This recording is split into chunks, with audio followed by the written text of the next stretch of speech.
Everyone thinks they know the story of Medusa, but what if I told you that almost everything you believe about her is wrong? What if the real monster in her story wasn't her at all, but the gods who claim to protect her? If you're new here, make sure to subscribe for more deep dives into mythology's darkest secrets. Today, we're diving deep into Medusa, a cursed and terrifying figure from Greek mythology who has become one of the most misunderstood characters in all of ancient literature.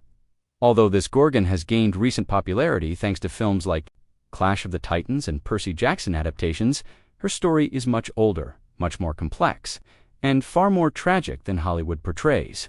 Known as one of the three Gorgon sisters, Medusa is the only mortal among them, cursed with serpentine hair and a gaze that turns any living creature to stone.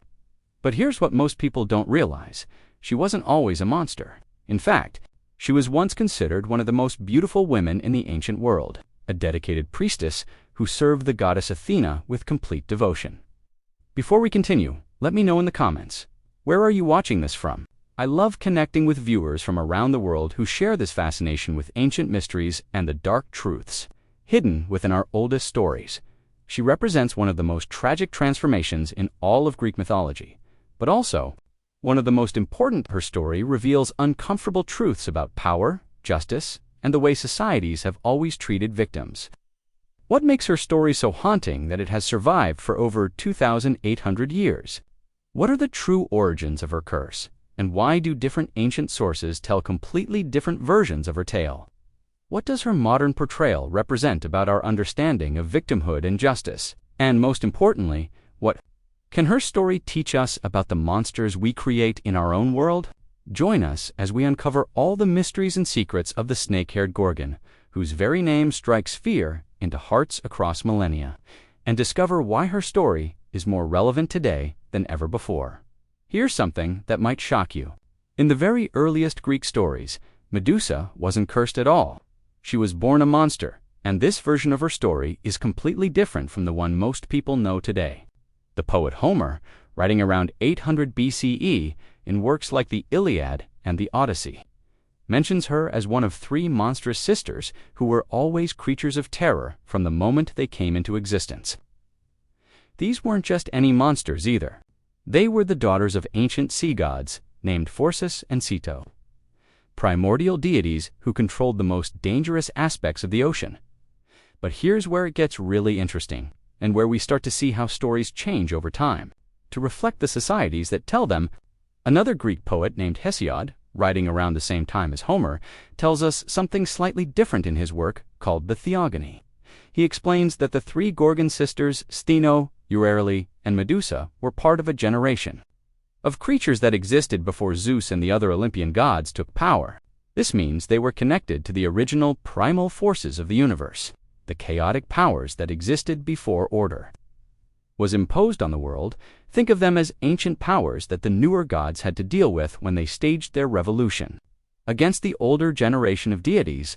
In this version, the Gorgons weren't evil, they were just representatives of a different kind of power, a more primal and dangerous force that the civilized gods couldn't fully control or understand. They lived at the edges of the world, in places where normal rules didn't apply, and they were feared not because they were evil, but because they were beyond human comprehension. Now, here's the twist that changed everything and created the version of Medusa's story that most people know today. The most famous version comes from a Roman poet named Ovid, who wrote about 800 years after Homer in a work called the Metamorphoses. This massive gap in time is crucial because it shows us how the story evolved to reflect changing attitudes about justice, power, and the treatment of women. In Ovid's version, Medusa starts as a beautiful priestess working in the temple of the goddess Athena. She wasn't just any priestess, she was considered one of the most beautiful women in the world, with stunning golden hair that was so magnificent it made people stop and stare and wonder. She had dedicated her life to serving Athena, of celibacy and purity, living a quiet life of devotion and service. But then something terrible happened that would change not just her life, but the entire meaning of her story. The sea god Poseidon, one of the most powerful gods in the Greek pantheon and brother to Zeus himself, saw Medusa and became obsessed with her beauty. He pursued her relentlessly, and when she refused his advances, he didn't accept her rejection. Instead, he used his divine power to attack her right inside Athena's sacred temple on the very altar where she served. This wasn't just assault, it was a violation of everything sacred. A crime committed in the holiest of places against a woman who had devoted her life to purity and service. You'd think Athena would punish Poseidon for this horrific crime, right? After all, it was her temple, her priestess, her sacred space that had been violated. But instead of confronting her uncle Poseidon, because challenging family relationships among the gods was complicated and dangerous, Athena chose to punish Medusa instead. The goddess transformed her beautiful hair into writhing snakes and made her face so horrible that anyone who looked at her would turn to stone instantly. This wasn't justice. This was victim blaming on a divine level. Athena essentially punished Medusa for being attacked, for being the victim of a crime she had no power to prevent. She transformed her from a beloved priestess into a monster that everyone would fear and want to destroy. The message was clear: when something terrible happens to you, don't expect the system to protect you or seek justice on your behalf. Instead, you might find yourself blamed, punished, and transformed into something that society will reject and hunt. What makes this even more tragic is that Medusa was the only mortal among the three sisters. Her sisters, Steno and Euryale, were immortal, which meant they couldn't die and would exist forever. But Medusa's mortality made her vulnerable in a way her sisters weren't. She could be killed, and this vulnerability would eventually lead to her death at the hands of the hero Perseus, who would use her mortality against her. The ancient Greeks knew this story well, and it was told and retold for centuries, each version carrying the weight of its dark message about power, justice, and the price of being powerless in a world controlled by those who refuse to be held accountable for their actions. Now let's talk about what Medusa actually looked like after her transformation, because the details are far more disturbing and complex than most people realize. Her hair wasn't just replaced with snakes. Each individual strand became a living serpent with its own personality, intelligence, and deadly bite. Ancient writers described hundreds of these snakes, all different sizes, colors, and species, constantly moving and hissing in a chaotic symphony of rage and pain. Imagine trying to sleep with hundreds of angry snakes attached to your head, never giving you a moment of peace, never allowing you to forget what you had become. Something most people don't know: Medusa kept some of her original beauty even after the curse. This wasn't an accident or oversight in the story. Ancient Greek artists often showed her with a face that was both beautiful and terrible at the same time, creating a disturbing contrast that made her even more frightening.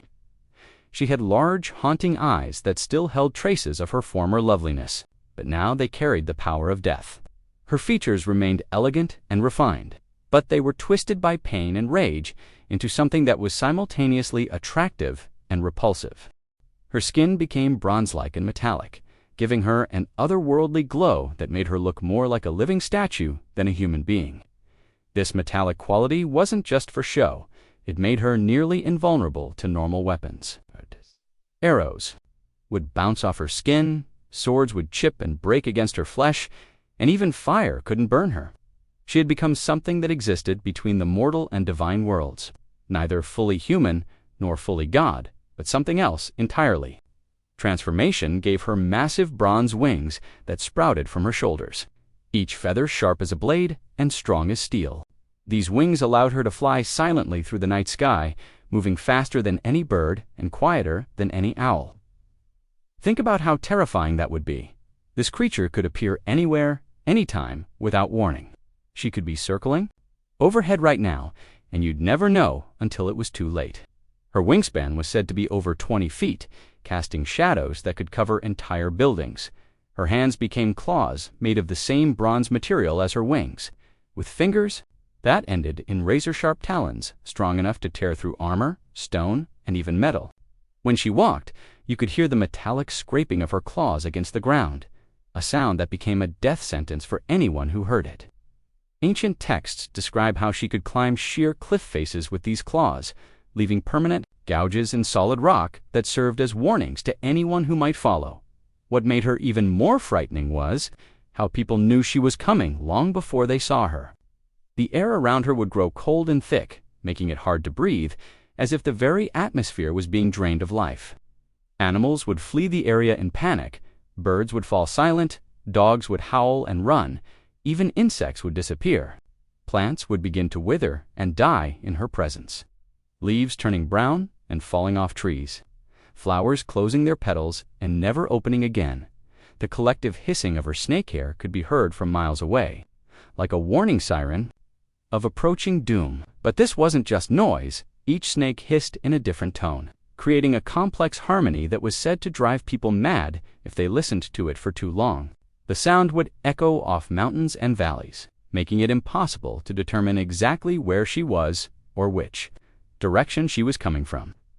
Ancient Greeks believed that even her reflection in water or polished metal could turn you to stone, which meant there was literally no safe way to look at her. Mirrors became weapons in her presence, and even puddles of water could become deadly traps. This meant that she couldn't even see her own face anymore. She was cut off, not just from other people, but from her own reflection, unable to remember what she used to look like or to see what she had become. Let's break down exactly how Medusa's powers worked, because they're far more complex and horrifying than just look at her and turn to stone. The petrification wasn't instant death. It was something much worse, a process that ancient sources describe in terrifying detail. The transformation began the moment you made eye contact with her, but it wasn't quick or merciful. First, your feet would feel heavy, as if they were sinking into mud or quicksand. Then the stone-like feeling would begin to crawl up your legs, slowly but steadily, like ice spreading through your veins. Your muscles would start to harden, becoming rigid and immovable, but you would still be fully conscious and aware of what was happening. You could feel the stone spreading through your body, reaching your chest, your arms, your neck, and finally, your face. The victim remained conscious throughout the entire process, fully aware of their transformation but powerless to stop it or even scream for help. But here's the truly horrifying part. According to some ancient sources, the victims didn't actually die during the transformation. They became trapped inside their stone bodies, still conscious, still aware, but unable to move, speak, or even blink. They could hear everything happening around them, could feel the wind and rain on their stone skin, but they couldn't communicate or escape. This means that every statue in Medusa's lair might have been a living, thinking person, trapped forever in their moment of terror. But her snake hair wasn't just for show. It was a weapon system unlike anything else in mythology. Each snake had its own deadly venom, and ancient Greeks believed that different snakes carried different types of poison. Some would kill instantly, stopping the heart in a single beat. Others would drive you mad, filling your mind with hallucinations and paranoia before you died. Some would cause you to forget who you were entirely, erasing your memories and personality before taking your life, and some would cause a slow, agonizing death that could last for days or weeks. The snakes also acted as her early warning system, becoming more agitated when enemies approached. They could sense danger from incredible distances, picking up vibrations through the ground, changes in air pressure, even the emotional state of approaching humans. This made it nearly impossible to surprise her, as the snakes would alert her to any threat long before it became visible. They would also attack independently, striking at anything that got too close, which meant that even if you somehow avoided her gaze, you'd still have to deal with hundreds of venomous serpents. Her bronze wings weren't just for flying. They were multi-purpose, weapons that made her one of the most dangerous combatants in mythology. She could create powerful windstorms by flapping them, strong enough to knock over buildings, uproot trees, and sink ships. Ancient texts describe how she could summon tornadoes and hurricanes with her wings, using weather itself as a weapon against her enemies. She could also use her wings as shields, deflecting arrows, spears, and even lightning bolts with ease. The bronze feathers were individually sharp as blades, and she could launch them at enemies like deadly projectiles.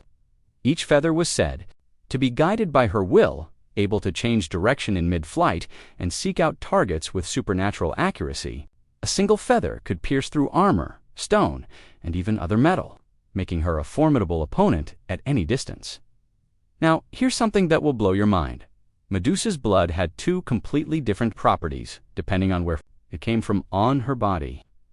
Blood taken from the left side of her body was the most deadly poison imaginable, more potent than any venom produced by her snakes. This poison was said to be capable of killing gods themselves, making it one of the most feared substances in all of mythology. Just a single drop could contaminate an entire water supply, and even touching it could cause instant death. But blood from the right side of her body had the opposite effect. It could bring the dead back to life and cure any disease or injury. This wasn't just healing magic, it was resurrection magic, capable of reversing death itself.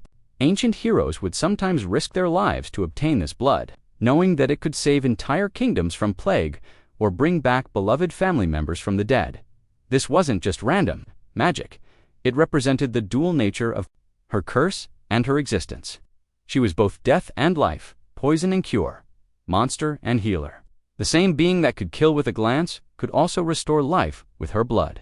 This duality made her one of the most complex figures in mythology, embodying the idea that the same source can produce both destruction and salvation. Her two immortal sisters, Steno and Euryale, were actually more powerful than Medusa in many ways. They couldn't be killed, they were faster and stronger, and their powers were even more devastating. Steno was said to be the most vicious of the three, with a temper that could level mountains, while Euryale had a voice that could shatter stone and drive people insane just by speaking. But here's the twisted part. Because they were immortal, they were also less dangerous in some ways. People knew they couldn't really die, so there was always the theoretical hope of escaping or outlasting them. They might kill you, but they couldn't be permanently stopped, which meant they had less incentive to be efficient killers. Medusa's mortality made her more terrifying because when she decided to kill someone, she did it with the urgency of someone who knew her own time was limited. She had everything to lose and nothing to gain from mercy, making her the most dangerous of the three sisters despite being the weakest. But what does Medusa's story really mean beyond the surface level of monsters and magic? This is where things get deep and uncomfortable, because her myth touches on some of the darkest aspects of human nature and society that we still struggle with today. At its core, Medusa represents what happens when society punishes victims instead of the people who hurt them, a pattern that repeats itself throughout history and continues in our modern world. Think about the logic of her story. She was attacked by Poseidon, one of the most powerful gods in the pantheon, but instead of punishing him, Athena punished her. This wasn't just unfair. It was a deliberate choice to blame the victim rather than confront the perpetrator. Athena could have stood up to Poseidon, could have demanded justice, could have used her power to protect her priestess. Instead, she chose the easier path of victim blaming, transforming Medusa into a monster that everyone would fear and want to destroy. This pattern is something we still see today, where victims of assault, abuse, or violence are often blamed for what happened to them. They're asked what they were wearing, why they were there, what they did to provoke the attack.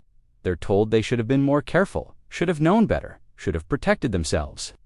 Meanwhile, the actual perpetrators face little or no consequences for their actions. Medusa's story is a perfect example of how this victim blaming has ancient roots and has been embedded in our cultural narratives for thousands of years. The transformation from beautiful woman to monster represents how trauma can completely change a person's life and identity. Before her curse, Medusa was connected to her community. She was a priestess. She had a place in society. She was respected and valued. After the curse, she became isolated, feared, and hunted. She couldn't have normal relationships, couldn't participate in society, couldn't even have a simple conversation without risking someone's life. This mirrors how people who have been through terrible experiences often find themselves cut off from the world, unable to connect with others the way they used to. Her snake hair connects her to much older religious traditions that existed before. The Greek gods took over the Mediterranean world. In ancient times, before patriarchal religions became dominant, snakes were symbols of wisdom, healing, and rebirth because they shed their skin and seemed to be reborn with each molting. They were associated with goddess figures, with the earth, and with the cycles of life and death. The snake was a sacred animal in many pre-Greek cultures, representing the power of transformation and renewal. But Medusa's snakes were perverted versions of this ancient symbolism. Instead of bringing wisdom, they brought death. Instead of healing, they brought poison. Instead of rebirth, they brought permanent stone death. This shows how her curse didn't just change her appearance, it corrupted everything that should have been sacred and life-giving about her. turning symbols of hope into instruments of despair. The petrifying gaze is perhaps the most powerful symbol of all, representing multiple layers of meaning that reveal themselves the deeper you look. On one level, it represents how trauma can freeze someone in time, making them unable to move forward or grow. When someone experiences severe trauma, they can become stuck in that moment, unable to process what happened or move beyond it. They become like living statues, present in body but trapped in the past. But there's another layer to the petrifying gaze. It also represents the power that trauma can give someone over others. Medusa's gaze made her untouchable. No one could ever hurt her again. This is both protection and a prison. She gained the power to defend herself, but at the cost of all human connection. She became so powerful that she was isolated from everything that makes life worth living. The gaze also symbolizes the way society views victims of trauma. When we look at someone who has been through something terrible, we often turn away, unable to face their pain or acknowledge their suffering. We turn to stone in the sense that we become unable to respond with empathy or compassion. We freeze up, become paralyzed by our own discomfort, and end up treating the victim as if they were the problem. The fact that her blood could both kill and heal shows us something profound about pain and suffering. The same experiences that can destroy us can also make us stronger and wiser, but only if we can figure out which side to draw from. Medusa's story warns us that this choice between poison and medicine is often the difference between becoming a monster or becoming a healer. Every person who has been hurt faces this choice. They can use their pain to hurt others, or they can use it to help others avoid the same fate. Now let's talk about how modern movies, books, and TV shows have completely revolutionized how we see Medusa, and why this transformation in her portrayal matters more than you might think. The biggest shift happened when contemporary writers started asking a simple but powerful question. What if Medusa isn't the villain? What if she's the victim who's been turned into a monster by circumstances beyond her control? This question has led to a complete reimagining of her character that reflects our modern understanding of trauma, victim blaming, and social justice. Take the Percy Jackson series by Rick Riordan, for example. This is where millions of young readers first encounter Medusa, and Riordan does something absolutely brilliant with her character. He introduces her as Auntie M, a seemingly sweet, middle-aged woman who runs a garden statue shop called Auntie M's Garden Gnome Emporium. When Percy and his friends first meet her, she appears friendly, helpful, and almost motherly. She offers them food, shelter, and comfort when they're tired and scared. But then we discover the horrifying truth: all those beautiful garden statues in her shop, all those realistic sculptures of people in various poses, are actually customers. She's turned to stone. The gnomes, the angels, the decorative figures, they're all real people who made the mistake of looking at her face. What's brilliant about this approach is that it makes us sympathize with her before revealing her true nature. She's not presented as a monster to be defeated. She's presented as a lonely, tragic figure who's been forced into this horrible existence. The story shows us how Medusa views the gods, especially Athena and Poseidon. She doesn't see herself as evil or monstrous. She sees herself as someone who was wronged and then abandoned by the very gods who were supposed to protect her. When she talks to Percy, there's real pain and loneliness in her voice. She's not just angry about her transformation, she's angry about being forgotten, about being treated as a monster when she was originally the victim. She talks about how she tried to live a normal life after her transformation, how she tried to find ways to connect with people without hurting them, but ultimately failed. Riordan also explores the practical aspects of her curse that other stories ignore. How does she buy food? How does she interact with delivery drivers? How does she manage a business when she can't look directly at customers? The answer is both clever and heartbreaking. She wears a veil and sunglasses, always keeps her head down, and conducts all her business through carefully positioned mirrors. She's found ways to survive in the modern world, but at the cost of never having a normal human interaction. But here's where it gets really interesting and emotionally complex. Modern retellings have started exploring what Medusa's daily life might have been like immediately after her transformation, during those first terrible months and years when she was learning to live with her curse. Think about the practical and emotional challenges she would have faced. She went from being a priestess surrounded by people, loved and respected by her community. 2. Being completely alone and deadly to anyone who looked at her.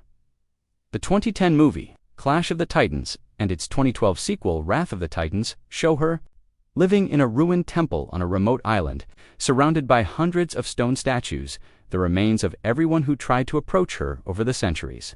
Some of these statues are warriors who came to kill her, but others are clearly innocent people, merchants, travelers, even children who stumbled into her territory by accident. The movie shows her weeping over these statues, suggesting that she never wanted to hurt innocent people, but was powerless to prevent it.